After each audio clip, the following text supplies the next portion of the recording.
Connect on social media. Connect on Facebook and Twitter. Connect with iPower One Nation. Stay connected with iPower One.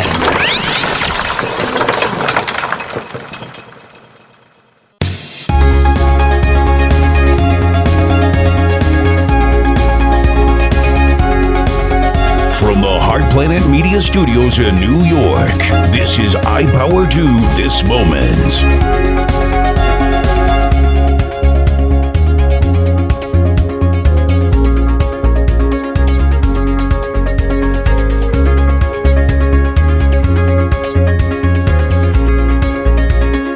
The flu has tightened its grip on the U.S. even more. Today, a third pediatric death related to the virus was confirmed in New York City. And according to the CDC, this season is now as bad as the swine flu epidemic back in 2009, and it surpasses every winter flu season since 2003. News 4's Roseanne Coletti in Westchester County now, where doctors and pharmacies are struggling to stay on top of this. Roseanne, what is the latest? The third flu-related death of a child in New York City, a sad consequence of a flu that just won't quit. Pharmacies such as this one, hard-pressed to keep up with the demand for prescription flu medication. Doctors inundated with sick patients. This line shows that this patient has flu A. With 1 in every 13 doctor visits for flu and flu-like illness, this mom red flagged her daughter's symptoms. She had nausea, she had a fever, she's coughing, she has nasal congestion, she's been very tired, she's always feeling cold. The extent and ferocity of the flu now as bad as the swine flu epidemic 9 years ago. Yonkers pediatrician Dr. David Levy not surprised if his patients are any measure. As far as the sick calls, the majority, at least like 50%, have been flu-related or flu-like illnesses. Now 9 weeks of widespread flu with no end in sight. The incidence still increasing. In the last week, pediatric deaths nationwide jumped from 53 to 63. The demand for antiviral flu medicine straining supply, especially for the liquid version of the pediatric dose. The pharmacist will call me, and then they'll say, we ran out. At this Eastchester Value Drug, pharmacist Laura Hall says she's been dispensing nonstop both Tamiflu and its generic. When she tried to reorder the generic children's liquid version today, she saw this zero on her supplier's website. Right now, if I needed it for tomorrow, I couldn't get it. She has 8 left on the shelf and counting. In fact, the CDC says widespread flu in some locations has led to spot shortages. Amid concerns, the flu season could last until May. I probably haven't seen it this bad for about 6 years or so. Now, medical professionals still say that getting the flu shot is your best protection, although some of them also blame the widespread flu outbreak on the vaccine's lack of effectiveness. Now, just how much that may be a contributing factor in the U.S. is still not clear. Reporting live, I'm Roseanne Coletti, News 4 New York. Targeted by thieves, police say someone is luring delivery drivers into a trap, then stealing from them. And they're not after food nor even money. News 4's Jackie Beckford is in Inwood, Long Island with the story tonight. For delivery driver Garrett Katz, safety is everything. We usually have the same orders from most of the same people, so we'd probably be a little weary if it was like a random, address. But Nassau County Police are warning delivery drivers to use caution because thieves are placing fake orders and using fake addresses to steal delivery cars. I was kind of worried. Tom Trento is talking about a grand theft on his street Wednesday night. A Chinese food delivery man called to 13 Bernard Street in Inwood, but the address doesn't exist. He went and rang my neighbor's bell with the food, and someone jumped in his car and took to his van and took off. The delivery man from Happy Walk restaurant was not injured, but was understandably upset. He was yelling, this guy. He was, pacing up and down. He was screaming erratically. Police say since Christmas Eve, 5 Chinese food delivery cars have been stolen in the area. Any establishment where food can be delivered, whether it be Chinese food, whether it be a pizzeria or a deli. And we want to get the word out there. The message? Take your keys out of the ignition. I leave my car on all the time. But Katz admits it might be time for a change. Police say they're looking for at least 2 men in a black minivan with Indiana license plates who were seen at Wednesday's car theft. In Inwood, Jackie Beckford, News 4 New York. a very somber scene. The medical examiner just took the body of the man who died in this fire. Take a look behind me. You can see investigators are still here. It appears relatives and friends of the victim are as well. As I mentioned, we know one man is dead. 3 firefighters had minor injuries. Let's show you the cell phone video. It shows when the flames broke out around 7:30 here on 262nd Street near the corner of 83rd Avenue. A fire chief on the scene tells us it appears the fire started in a sitting room in the upstairs of the home. A man in his late 40s was found dead. The fire did not spread to any other houses and was contained to just this one room. And while the flames did not spread, word is spreading, and so is shock. Neighbors tell us a retired couple lived here with their son. It's really sad because they're one of these families, they keep the community together. Sometimes you have neighbors that are bad. They're just so helpful. If you ever need anything, they'll be there. Again, those firefighters are expected to be okay, and now investigators are trying to figure out what sparked that fire. We're live in Glen Oaks. I'm Ray Vieda, News 4 New York. Hunger is a very real problem in New York City. More than 15% of New Yorkers say they struggle to find enough affordable and nutritious food. And that makes food waste all the more unacceptable. Now, as News 4's Adam Cooperstein reports, a company known for food delivery is now dedicating itself to food rescue.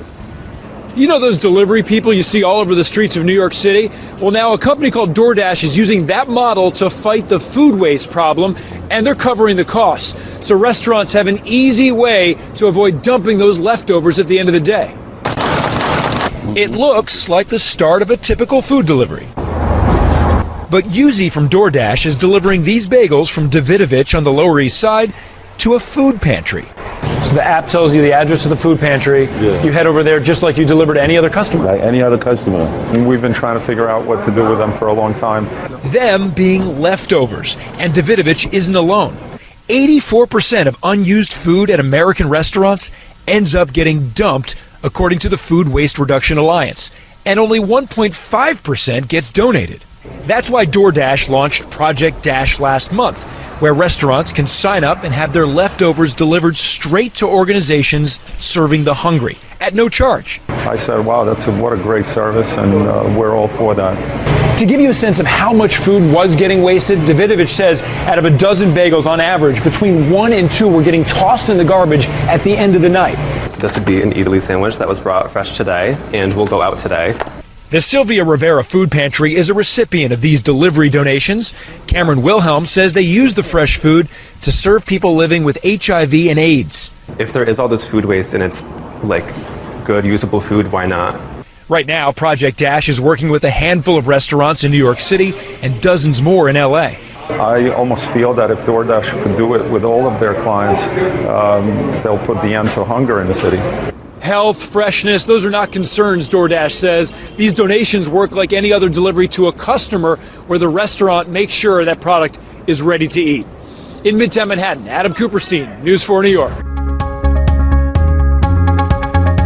The mother of one of those victims, Matthew McCree's mother, Luna Davis, coming forward with her attorney and speaking out days after the defense attorney for 18-year-old Abel Cedeno released a video inside of the classroom. Now, both of the videos appear to be the same. You can see it on your screens. On Monday, Abel Cedeno's attorney said the video showed his client being attacked by other students in the classroom, but this afternoon, the victim's family attorney painting a very different picture, saying Cedeno was the aggressor. This all taking place last September inside the Urban Assembly School for Wildlife Conservation. Cedeno, whose defense attorneys say that was a victim of bullying, was arrested and charged with the stabbing of 2 of his classmates, killing Matthew McCree.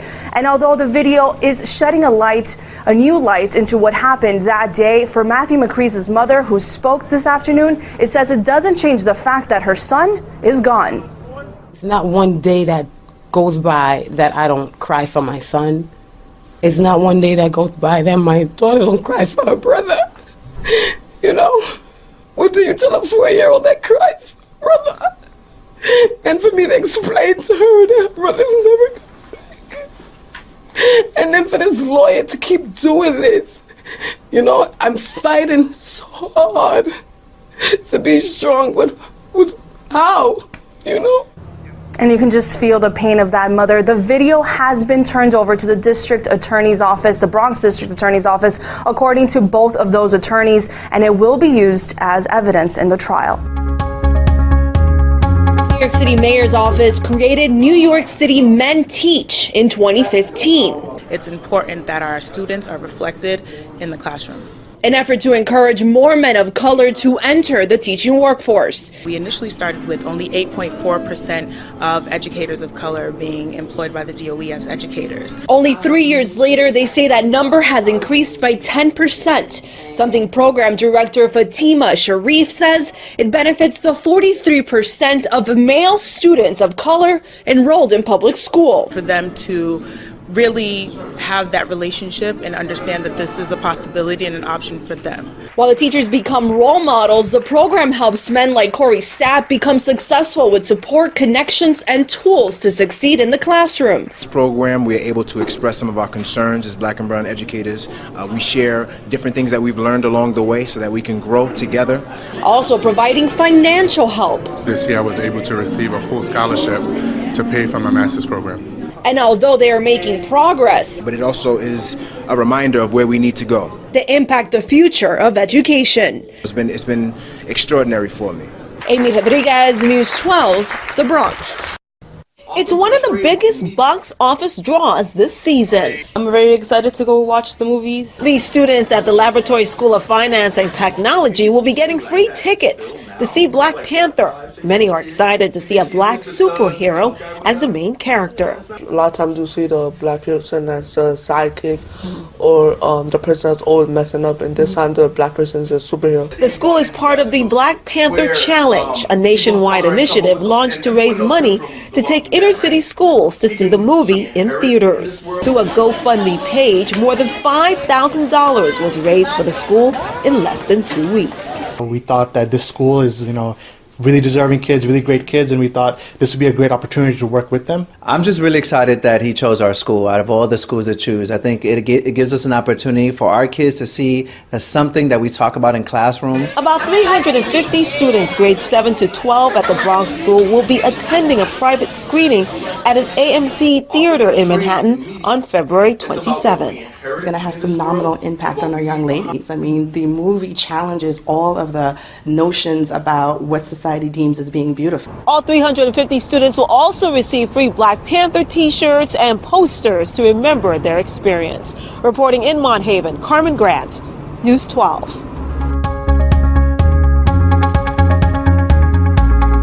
Amazon's taken on UPS and FedEx with its own shipping service called Shipping with Amazon.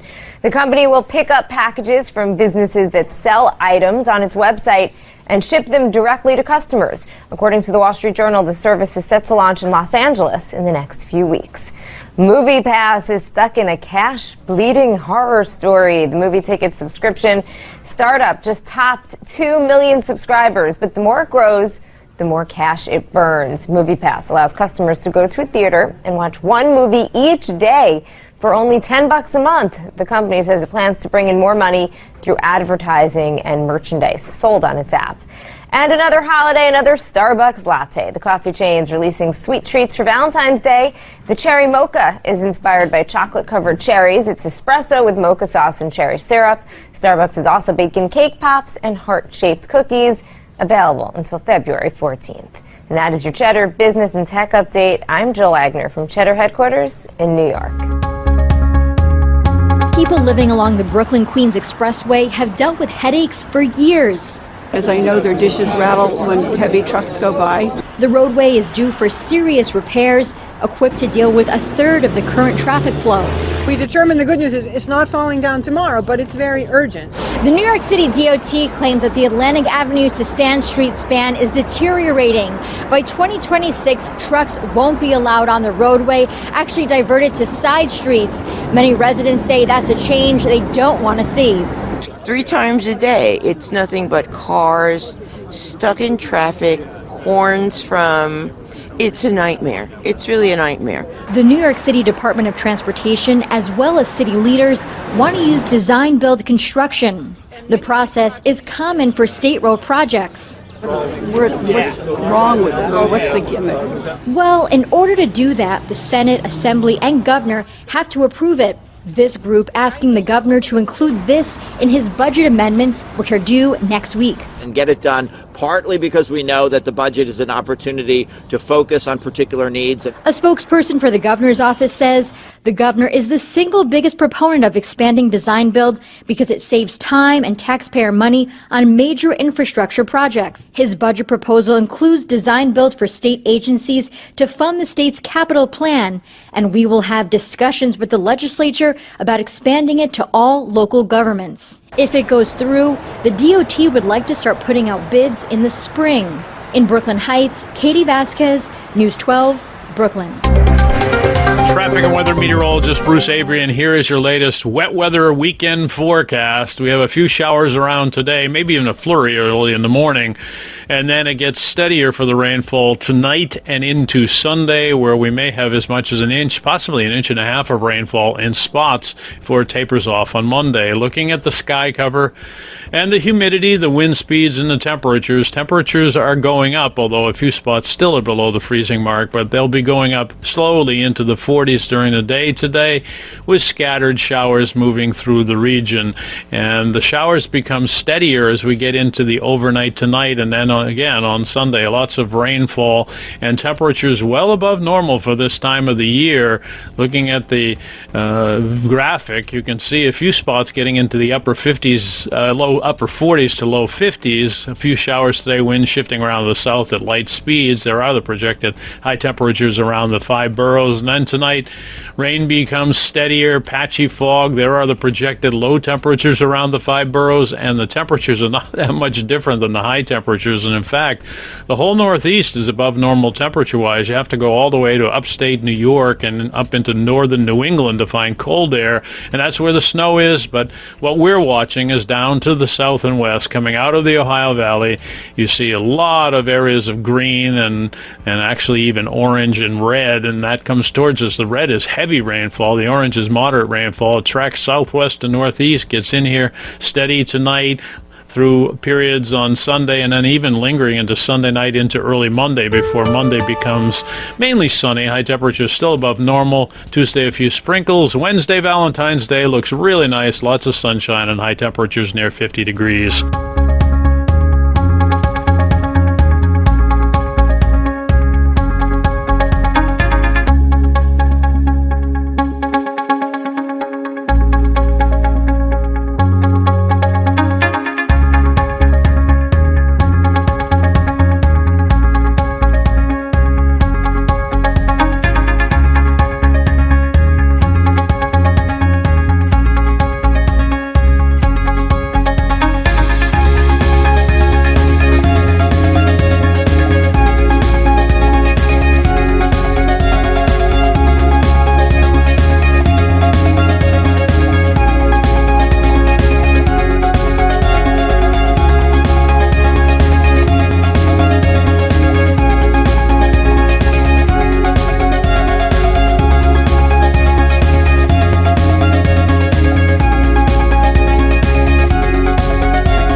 Get connected on our social media at iPower One Nation for radio and TV news and updates.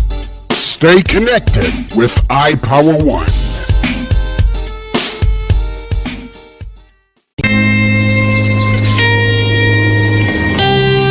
Time to wake up.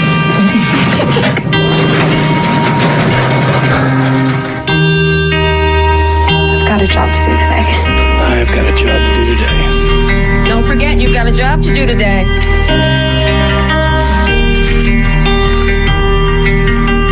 Hey, Mom. I got the job. Thanks.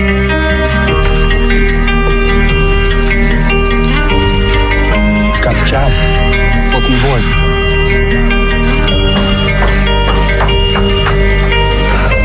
Have a good first day at work, Mom. You're donations to Goodwill fund job training programs right in your community. Feels good to start fresh, right? Sure does. And like that, you're a job creator.